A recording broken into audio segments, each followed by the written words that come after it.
This is Patito's Gang. Today, we're looking at a subject that deserves deep engagement, significant introspection, and some serious conversation. Because it doesn't quite look, as it is, but the impact, the consequence, the significance of it all is going to be heavy going forward. The new Scramble for Africa. Because the first touch is look at the Chinese. The Chinese are coming. The Chinese are everywhere. They're coming. They're in villages. But I was in Ghana recently, and the professor I was visiting with, and the joke was, in our villages, rural villages, we now have mixed race people. All these Chinese have entered anywhere, and girls are showing up pregnant with Chinese pregnancies and all of that. But it's not just the Chinese. If you look at the number of embassies India is opening across Africa, the Chinese started this thing about China-Africa summit, which is something I reject. Africa is a continent, not a country. If you have an Asia-Africa summit, but our heads of state have a way of rushing to anywhere where there is 2 naira to give them, and they take away their own dignity. And India started it too. India-Africa summit, all of them go to India. And anyway, of course, Americans are fighting back. Europe is wondering what happened to us. So, like Otto von Bismarck, the Iron Chancellor of Germany, in the summoned conference that came to be known as the Berlin Conference, in which Africa was petitioned to Europe for spoils, literally. We are back at the new Scramble for Africa. Is this good for Africa? How can Africa position itself to get the most rather than to be the victim again? Beyond Otto von Bismarck was also, following immediately after that was the Cold War, where there was alignment or realignment with Marxism, America supporting dictators across Africa. And lastly, what you just mentioned, I think Padraig Kamodi, in his book, Scramble for Africa, which was published June 7 in 2011, talked about the fact that Africa is now the entry port of raw materials, uranium, diamonds in large quantities, which people are now beginning to now say, hey, wait a minute. And more importantly, perhaps ironically, population growth. It's been projected that Africa's population is going to outstrip China by year 2025. So these superpowers are now positioning themselves, opening more inroads, and like you mentioned, Prof, between 2010 and 2016, a total of 302 embassies were opened in the continent of Africa. These guys strategically must have a reason why they are doing this. So what this just says to us, beyond seeing the Chinese at a computer village and buying a wagon and what have you, and eating a wagon and telling us and wanting to even speak some of our indigenous language, is that our leaders must now get strategic, must be strategic to now capture for the benefit of the greater number of our people. Americans had a surging economy. The engine of war had given it boost. It needed markets. Unless the economy of Europe was revving, America would not find the markets for those produce that were coming out of their great factories at the time. So it was in America's interest, even though it did Europe a lot of good too, to make those investments to get Europe up. And that's what we need to understand in our strategic engagement, that it can be a mutually beneficial thing. The Marshall Plan brought back Europe, but it also helped the growth of American enterprise. How do we engage these newcomers such that we get this rather than what is going on, which is in many ways very dangerous, China is buying up the world because China became the factory of the world. Currencies from all over the world came into China to buy Chinese produce. And China had so much of the money available that they are giving loans to many countries to build things that they cannot repay. And if you don't repay it, the way they sort it out is, okay, we take over your ports. Yes. We do, after a while, you find there's a new colonization. They've taken you over. And the Chinese are very quick to defend that and say, no, that's not our aim. In fact, ironically, I was in one of the earliest efforts to try and understand this thing, the Center for Strategic and International Studies in Washington, about a dozen or so years ago, wanted a major study on China's growing influence in Africa. And I was one of the people that I covered Nigeria and blah, blah, blah in this. Back from then already, there were the anxieties of what Chinese ambitions were. And I recall very clearly the person who was head of the Africa desk, a former South Africa, Chinese ambassador to South Africa, back in Beijing, was sitting right next to me at this conference in Washington. And they were so anxious to prove a point that China has never had colonial ambitions. In fact, that they had fleets, flotillas that came to Africa long before the Europeans came and the slave trade, but they did not colonize anybody. We need collaboration. We cannot compete with the whole world. So we need the FDIs, the foreign direct investment. We need them to bring them in. So we all know, based on what we have all said, that we need to, our governments or our leaders need to have strategies for engaging these countries in ensuring that we take the most benefit from whatever they bring in. However, I also think that we also need to develop our base. We need to develop our people. We need to give education to our people. We need to give the right maternal care to ensure people are healthy, and then people also have the right education so that when the opportunities do come, we are positioned to even take advantage of those opportunities. When the funds do come in, when the infrastructures are there, or when they need people to carry out those things, Nigerians are there positioned to take. Otherwise, we would only realize that what happened in the past, that they will come in and use their people to do all these things and then take the money, funds out again. Very simple. Very simple. I think we go back to the basics, developmental economics. We need knowledge economy, people who are exposed, people who know. I always say this to students and youths. You don't know, you don't know. And if you don't know, you can buy the knowledge. You can humbly seek for the knowledge. People who know, people who are exposed. A situation where our policy analysts don't know, they don't know that they don't know. It's actually very amusing, to be frank with you, watching somebody who does not know that he does not know, trying to educate people. He does not know that he does not know, yeah. And then those are the kind of people that we brought in Africa. See what happened in Syria alone. See what happened in my home country, Nigeria.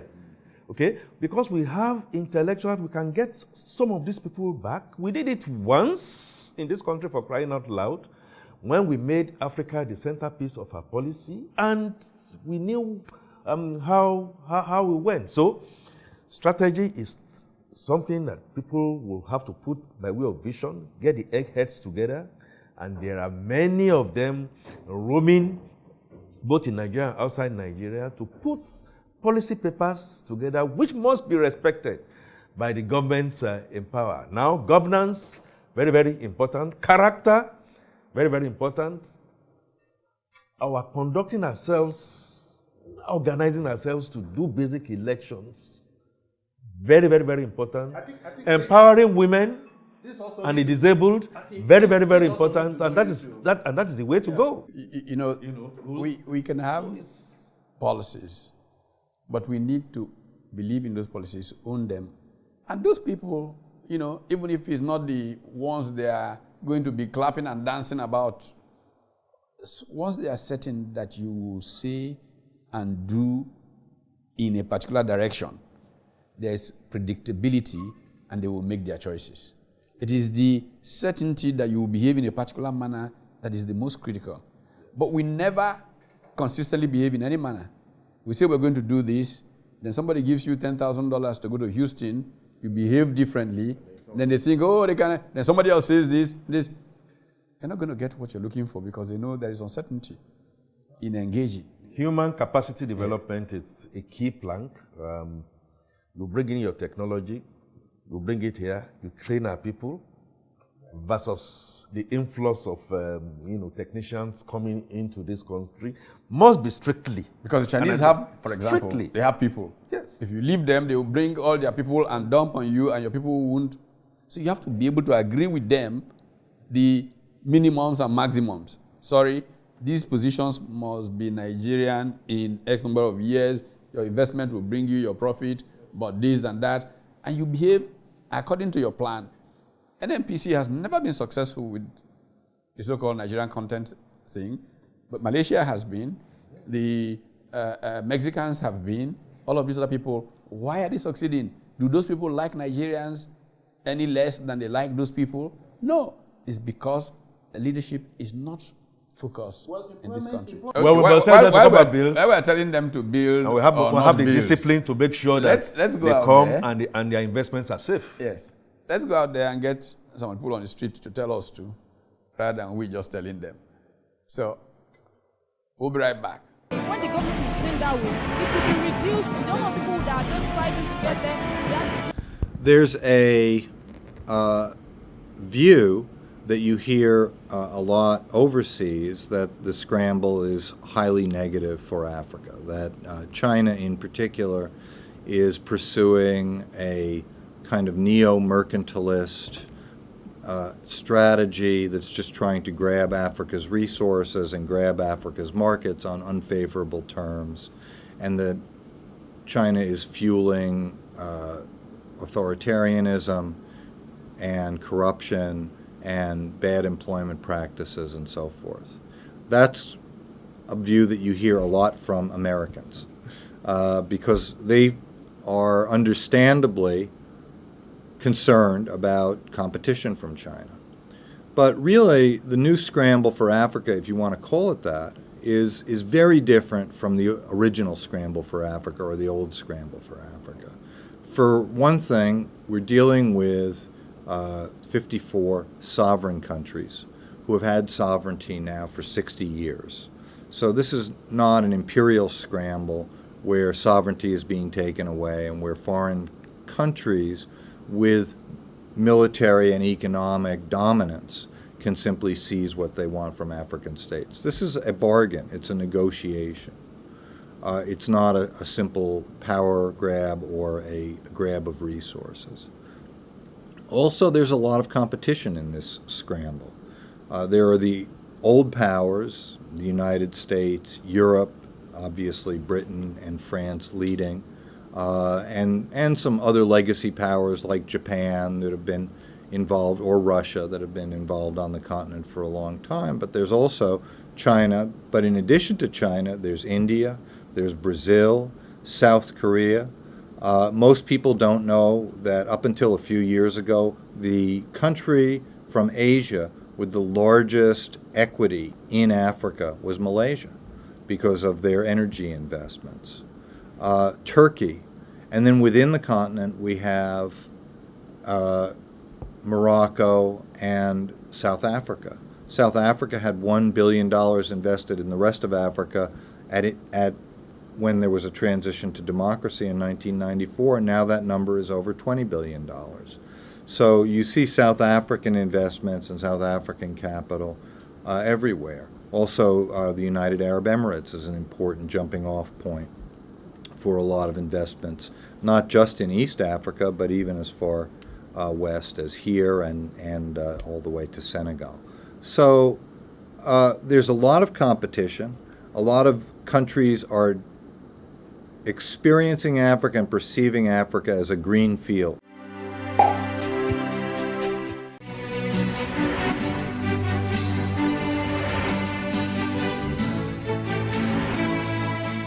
We are back. This is Patito's Gang. Now, we've been out there, we've spoken to the people, we have a sense of the mind of God because they say vox populi, vox Dei. But we still have a point of view, we still have a voice from this part of the structure, the new Scramble for Africa. How can Africa profit more than it did from the colonial enterprise? In colonial situations, a number of things happened to Africa. The people who were coming to Africa justified the scramble by talking about a civilizing mission, Rudyard Kipling and co., of civilizing the noble savages, bringing light to the place, stuff like that. But while they were, quote-unquote, civilizing you, they took your land, they took everything that was in the land and shifted the metropole and got rich. And you stayed very poor. Then they gave you education. You see, that's for civilization. But the education they gave you was just limited to your capacity to maintain the system, which is what prompted Paulo Freire's work, The Pedagogy of the Oppressed, how you educate colonized minds to break out and be more creative, because colonial education is designed to keep you from thinking and being like them. So all of these were the consequences of the first scramble for Africa. How do we make sure that in this second scramble, we, with the possibilities of a demographic dividend from our population, we, with the possibilities of escaping being just the source of raw materials, as Akin was pointing out, the entrepot for all these minerals and all of that. What does Africa want? How do we go to a manufacturing and tech-driven economy that will get more value than to get into the kind of terms of trade challenges that the first scramble for Africa brought Africa as it began to get independent? What is really disturbing here is the mindset of our those in government. Like you rightly said, you need to know what you want, so that what you want, when it comes by, you know how to grab it. I really believe that there's a new ways of colonialism into Africa, in Africa, as we speak, by the foreign powers. And one of those is this: they have seen us as people who, with a little bit of porridge, we can sell anything, not minding that our environment can be very, very, might give them the freedom to do business, but we shouldn't be stupid about it. And again, that's why we keep talking about the government making sure that the existing policy, because each time I talk about policy, say there is, of course we know there is, but is it being implemented? We need to know that these people, they mean business. They don't like us. That mindset, let's borrow from what happened in the development economies in the West, when they talked about Homo occidentalis, the new man, and the wave of what is happening in the East. Homo occidentalis. East is not Anambra State. Yes.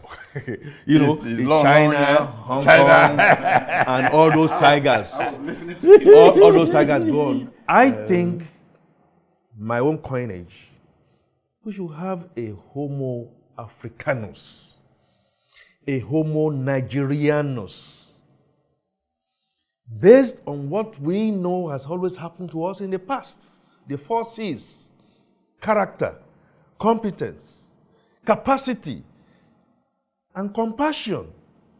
Because when you have compassion with capacity and character, you will be able to develop a vision that, look, I want my people, I want mass education, for instance, which needs to be turned around to get the creative energies of the Nigerian man. The Chinese have come, and you need to take a trip to a computer center to come and see some of these guys who are just school starters. And the Chinese are saying, how are you able to get around some of these technologies? How did these people do it? There are young Nigerian talents that are creating, automobile, planes, drones, and what have you. We need a complete change in our educational system. And we also need, even if we say our democracy is expensive, it's not working, can we borrow something from the Chinese model, whereby it is only the best of the best over a tutelage of time, meritocracy, that gets in there, and not just somebody just accidentally getting there. So it's very, very, very important, like I said, that we listen to our people, we get our governance structure straight, we get the vision, we get the eggheads. We did it once. Aboyade Oluwasomi in those days came together in the Old West and they brought up policies. We still have a lot of them that can be brought together, give government a paper, and government has to listen. Listen and see how to implement this on a long-term plan. Change of government notwithstanding. That is what I will be prescribing. Is it impossible? It is not impossible. Do we have the will to do it? We should have the will to do it. Do we have the discipline to go that route? We should develop those disciplines to do it. After all, we did it once. So we need a total reorientation, the Homo Africanus that thrive on compassion, that thrive on honesty, ethics, and integrity in everything that we do. No matter what you are given to do, you do it transparently. You don't know, you seek for knowledge and get it done. And you make the Ubuntu, the Ubuntu philosophy, whereby all of us get together to win. Okay, I was going to say, you did mention about China. I don't know whether that story I heard is true, but it seems to be true. That there was a point in China where they sent out their people to the West To go and steal. to go and learn. Wait, they call it steal. Learn, steal, capture, just bring something back. Bring something back. All civilizations have done that. Japan rose on the strength of returnees from Germany, from Europe, with the Meiji Restoration. Indians, it is the Indian diaspora that drove India's ascendancy. The Chinese, generations, 3-4 generations out of the country, were bringing back new ideas, new technology. Even Lee Kuan Yew, Chinese president of Singapore, when he became Prime Minister, was among those who came back to help organize China's ascendancy. But most importantly, China had wisdom in a leader called Deng Xiaoping, who in 1977 made this great speech about where we are, where we're going, the place of education and intellectuals in the ascendancy of a new China. And China's story changed. For me, I think based on what we've all said, we need to be deliberate about our focus. We need to be deliberate about the kind of person we want to be. We need to be deliberate about the kind of country we want to have in future. We need to be deliberate about the kind of exchange we want to have with foreign investors. When people bring in funds, this is the kind of interactions we want to have with them. This is the kind of engagement we want to have with them. We need to be deliberate about those actions. Once we can be deliberate, of course, it stems from knowing where we are, where we want to be, and then having a gap analysis and how to get there. Okay, I think that's Rwanda is already making a lot of inroads. Sure. And a few examples, even Ethiopia, but we got to go. But our conversations can continue beyond this short time that we're spending together. We're out there, in the social media, the handles are being flashed as we speak. So engage us. Let this be a partnership in which we all find a way forward for our continent so that the second Scramble for Africa will leave Africa much better off than the first Scramble left Africa. See you next time.